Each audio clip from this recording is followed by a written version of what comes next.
today's mission, if I choose to accept it, pot all these sarcochilus.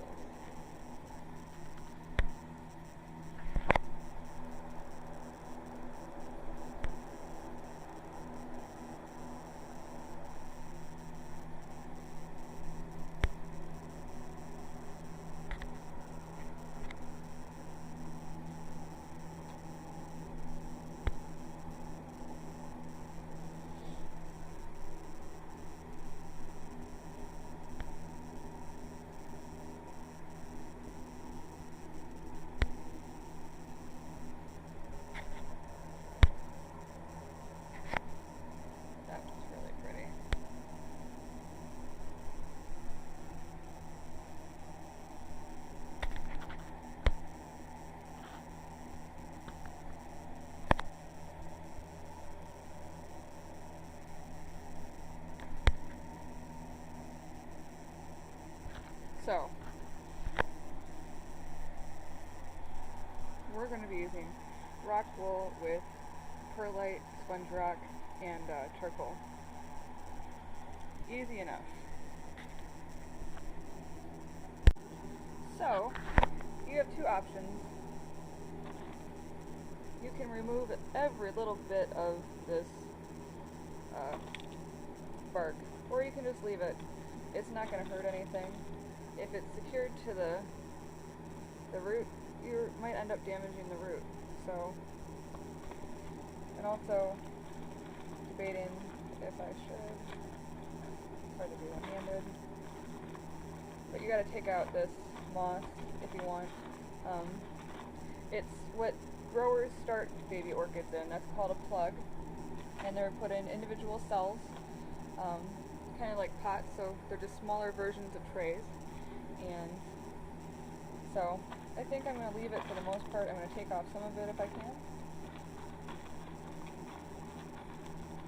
And sarcos are super easy to grow. They are really good windowsill growers. They're like a low light vanda that likes a little more moisture.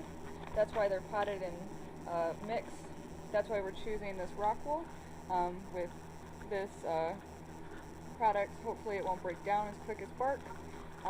Saying that, they should be repotted every couple years regardless. Here's one that was potted in it, and I'm going to repot this one because it's been in here for a while.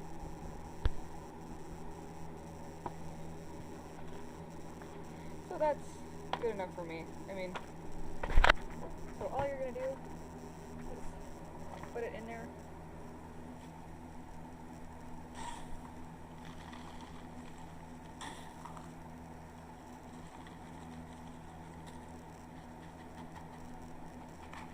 We're going to readjust it so it's in the center of the pot. It has a couple new growths, so we want to make sure that it is nice.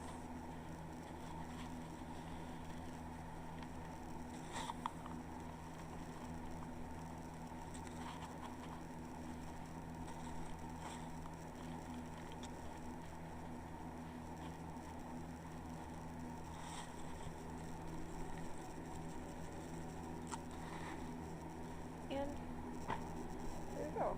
One done. I don't know how many more to go. If I see something interesting, I'll stop and share it with you guys. So here's a good example of not trying to damage the roots. So I'm going to take these little spikes off.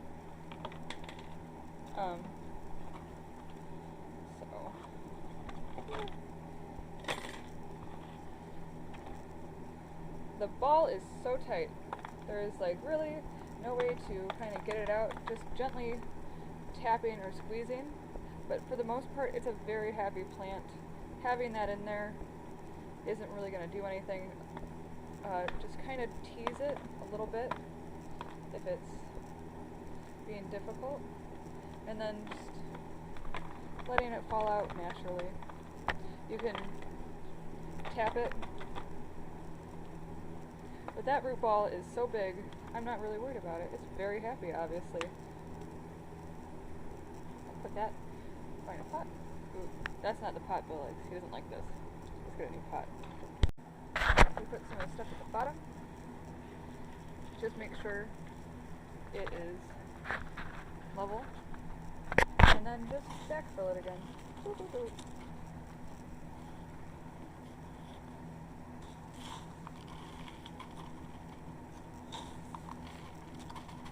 repotting one-handed, guys. I have been missing it. Oh, and great news. I am getting a new phone next month, so I am excited to have the audio quality back to being good. And I can finally use, I'll do both hands. I keep forgetting to bring my phone stand one here. But anyways. So just remember, there's always a good rule of thumb too, is to label tags or have a new tag, keep very large. Well, that's not very descriptive, but oh, maybe it was the flowers very large? Doesn't look very large. But anyways, you can write dates on your orchids when it was potted last, which I'm going to do. I got to get a pencil. Write the date, month and year. That way, if something is struggling and you don't know why, you can say, well, maybe it's because I didn't repot it in 100 years, like this one. Let's see. This one is just in plain rock wool. You can see it's got algae growing on it. It's a single growth, doesn't seem to be doing a lot. There's no tag date on here, but I know it's one of the old sarcos because it's 100 or D. I don't know. I don't know when they started. There's a lot of D's over here. So okay, now they're into G, so maybe. But anyways, if you write the date on the tag, even the year, you have some type of idea of when it was last repotted, and hopefully just having those little skills, like maybe if it's red, you write when it's like, you know, this little plant, you're like, I don't remember what this looked like. I write keep on them for when I want to keep them for sure, and then the date, and then maybe a little description, what made it special to you. Okay? So that's just some basic orchid growing tricks that I've learned along the way. Very good growers do this, and it's good to keep that in the back of your mind. If it's something that, you know, is so-so when it's out of bloom and taking up space on your shelf, you can see out of all these, I think maybe 20 of them Bill really likes. So I really like this one. Look at that. Oh, so pretty. F226. So anyways, I'm going to keep plugging at this, otherwise I will not get it done. Okay. So here's a perfect example of keeping the whole thing intact. This is a wonderful plant, very vigorous grower. If you see in here, the plug is still here. That's that moss. And it's kind of rotted out the roots. It's not a problem because it has so many other healthy roots, but it might have stayed too moist, and it outgrew that. So it's up to you what you want to do with the plug, because now there's going to be lots of air movement by removing that.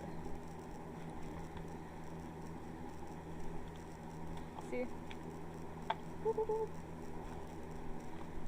Just gently remove. Gently, gently. So it's not a bad thing. And then just trimming up all the stuff. One good rule of thumb is, if you can, without cutting, break everything, because it's easier, the cells divide better, and you're less likely to get rot. And then just looking at the dead roots, just getting them out of there if you can. Not being 100% with everything. It's very... I got a lot of shit to go through, guys, okay? You see this? A lot. I'm not being the best, but I'm being thorough. I'm being good enough.